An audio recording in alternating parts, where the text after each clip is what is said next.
Hello friends, welcome to the back my channel. मेरे channel पर आपका बहुत बहुत स्वागत है। दोस्तों, इस चैप्टर के मैंने ऑलरेडी 2 पार्ट्स बना रखे हैं। अगर आपने वो पार्ट्स नहीं देखे तो डिस्क्रिप्शन में मैं लिंक दे रहा हूँ, जाकर उन्हें देख लीजिए, तब फिर ही आपको ये पार्ट समझ में आएगा। तो आज हम बात करते हैं विधानसभा की शक्तियाँ, कि विधानसभा के पास क्या क्या शक्तियाँ होती है। फर्स्ट पॉइंट है विधायी कार्य शक्ति। विधानसभा के पास एक विधायी कार्य शक्ति होती है विधायकों को पेश करने की, और एक वित्तीय शक्ति होती है जो कि पैसों से रिलेटेड होती है। तीसरी है कार्यपालिका शक्ति। कार्यपालिका की शक्ति भी विधानसभा के पास होती है। चुनाव संबंधी कार्य, जो चुनाव संबंधी कार्य होते हैं वो विधानसभा के पास होते हैं। संविधान संशोधन संबंधी शक्तियाँ। संविधान में कोई भी संशोधन करना है तो वो शक्तियाँ भी विधानसभा के पास होती है। अब देखिए विधान परिषद की शक्तियाँ। जो हमारे विधानमंडल होते हैं उसके 2 पार्ट होते हैं, एक तो विधानसभा और एक विधान परिषद। विधानसभा की शक्तियाँ हमने देख ली, अब विधान परिषद की शक्तियाँ देखिए।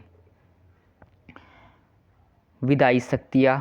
विधान परिषद के पास भी वही शक्ति होती है जो कि विधानसभा के पास होती है। वित्तीय शक्तियाँ और कार्यपालिका शक्तियाँ, ये तीनों शक्तियाँ विधान परिषद के पास भी होती है और विधानसभा के पास भी होती है। अब दोनों सदन राज्य विधानपालिका के आवश्यक अंग होते हैं, और संविधान ने विधानसभा को बहुत शक्तिशाली व प्रभावशाली स्थिति प्रदान की है। जो दोनों सदन होते हैं वो विधानपालिका के आवश्यक अंग होते हुए भी संविधान ने उन विधानसभा को बहुत सी शक्तियाँ और प्रभावशाली स्थिति प्राप्त की है। शक्तियाँ मतलब जैसे जो किसी को नियुक्त करने की शक्तियाँ या फिर बजट पेश करने की शक्तियाँ विधानसभा को दे रखी है। हमारे संविधान ने विधानसभा को ऐसी कुछ शक्तियाँ दे रखी है जिससे वो अपने कार्य कर सके। अब हमारा आखिरी जो इस चैप्टर का टॉपिक बचता है वो है दल निरोधक कानून।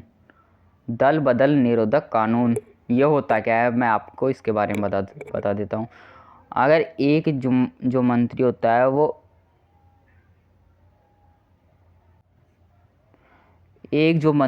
वो एक दल से, जो उसका दल होता है उससे बदलकर दूसरे दल में चला जाए, यानी अपने दल के वो खिलाफ हो जाए, तो उसे दल बदल कानून कहते हैं।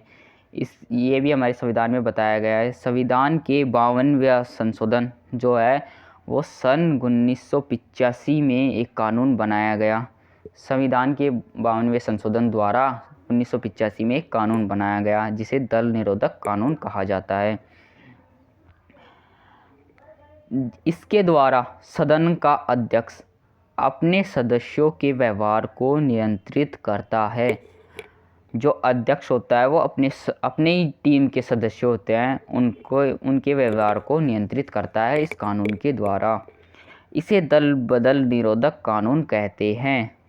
यदि वह सिद्ध हो जाए कि कोई सदस्य ने दल बदल लिया है तो उसकी सदन की सदस्यता समाप्त हो जाती है, उसकी सदन की सदस्यता समाप्त कर दी जाती है। अगर कोई पता चले कि किसी मंत्री ने अपना दल बदल लिया है, यानी अपने दल के खिलाफ हो गया है, तो उसकी जो सदस्य सीमा है वो समाप्त हो जाती है।